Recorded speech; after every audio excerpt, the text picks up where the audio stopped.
ഈ ഒരു വെക്കേഷന് ഊട്ടിയിലേക്ക് പോകുന്നുണ്ടെങ്കിൽ തീർച്ചയായിട്ടും നിങ്ങൾ ശ്രദ്ധിക്കേണ്ടത് അവിടുത്തെ ഒരു സ്റ്റേക്കേഷൻ സ്പോട്ട് തന്നെയാണ്. കാരണം നമുക്ക് ഈ ഒരു റഷ് ടൈമിൽ സ്റ്റേക്കേഷൻ ഒരു റൂം കിട്ടാതെ അലയുന്ന ടൈമാണ്. അതുകൊണ്ട് തന്നെ ഇന്ന് ഞാൻ പരിചയപ്പെടുന്നത് ഫസ്റ്റ് കോർണർ എന്ന് പറയുന്ന ഈ ഒരു നല്ല അടിപൊളി ഫാമിലിയും ഫ്രണ്ട്സും ആയിട്ട് എൻജോയ് ചെയ്യാൻ പറ്റുന്ന ഒരു സ്പോട്ടാണ്. ഇത് ഞങ്ങൾ വന്നത് മസനഗുഡി വഴി ഊട്ടിയിലേക്കാണ്. മസനഗുഡി വഴി വരുമ്പോൾ ഊട്ടിയിൽ തലൈക്കുണ്ട് എത്തുന്നതിന്റെ തൊട്ട് മുൻപ് ഒരു 100 മീറ്റർ ഡിസ്റ്റൻസിലാണ് ലെഫ്റ്റ് സൈഡിലായിട്ട് ഈ ഫസ്റ്റ് കോർണർ എന്ന് പറയുന്ന ഈ ഒരു സ്റ്റേക്കേഷൻ അറേഞ്ച് ചെയ്തിട്ടുള്ളത്. നല്ല അടിപൊളി ബഡ്ജറ്റ് ആയിട്ട് നമുക്കറിയാം ഊട്ടിയിൽ 2500 രൂപയിൽ കുറഞ്ഞ മിനിമം ഒരു റൂം കിട്ടാൻ പ്രയാസമാണ്.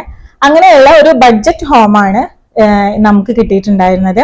താഴെയും റൂമുണ്ട്, മുകളിലും റൂമുണ്ട്. പിന്നെ ഒരു സിംഗിൾ ആയിട്ട് മുകളിൽ ഒരു പ്രത്യേക സ്പോട്ടിലുള്ള ഒരു റൂമാണ് നമ്മൾ എടുത്തിട്ടുണ്ടായിരുന്നത്. എല്ലാവരും ഊട്ടിയിലേക്ക് അങ്ങോട്ട് കടന്നു കഴിഞ്ഞതിന് ശേഷമാണ് റൂം അന്വേഷിച്ച് നടക്കുക. അവിടെ എപ്പോഴും തിരക്കായിരിക്കും. ഈ ഒരു ഇത് തന്നെ ക്രൗഡ് കൂടുതലില്ലാത്ത നല്ലൊരു ആംബിയൻസിലുള്ള ഒരു റൂമാണ്. കാരണം ഇത് ഊട്ടി തലയെക്കൊണ്ട് എത്തുന്നതിന്റെ തൊട്ട് മുൻപായ കാരണം ആരും അത്ര ശ്രദ്ധിക്കപ്പെടാത്ത ഒരു ഹിഡൻ സ്പേസും കൂടിയാണ്.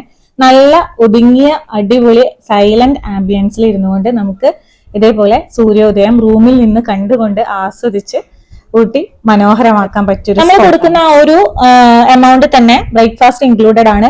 ബാക്കിയുള്ള ഫുഡിന്റെ ഒക്കെ നമ്മൾ മുൻകൂട്ടി കൊടുക്കുകയാണെന്നുണ്ടെങ്കിൽ അവർ ചെയ്തു തരുന്നതാണ് നമുക്ക്. പിന്നെ ചെക്ക് പോസ്റ്റ് കയറി കഴിഞ്ഞതിന് ശേഷം നമ്മളെ ഇങ്ങോട്ടേക്ക് വിടില്ല. ഇവിടുത്തെ ബുക്കിംഗ് നമ്പർ കാണിച്ചു കൊടുക്കുകയാണെന്നുണ്ടെങ്കിൽ മാത്രമാണ് അവർ ഇങ്ങോട്ട് നമ്മളെ കടത്തി വിടുള്ളൂ. കാരണം 1 വേ ആണ് മസനഗുഡി റൂട്ട്. അത് എല്ലാവർക്കും അറിയാവുന്നതാണെന്ന് വിചാരിക്കുന്നത്. അപ്പൊ അത് പ്രത്യേകം ശ്രദ്ധിക്കുക.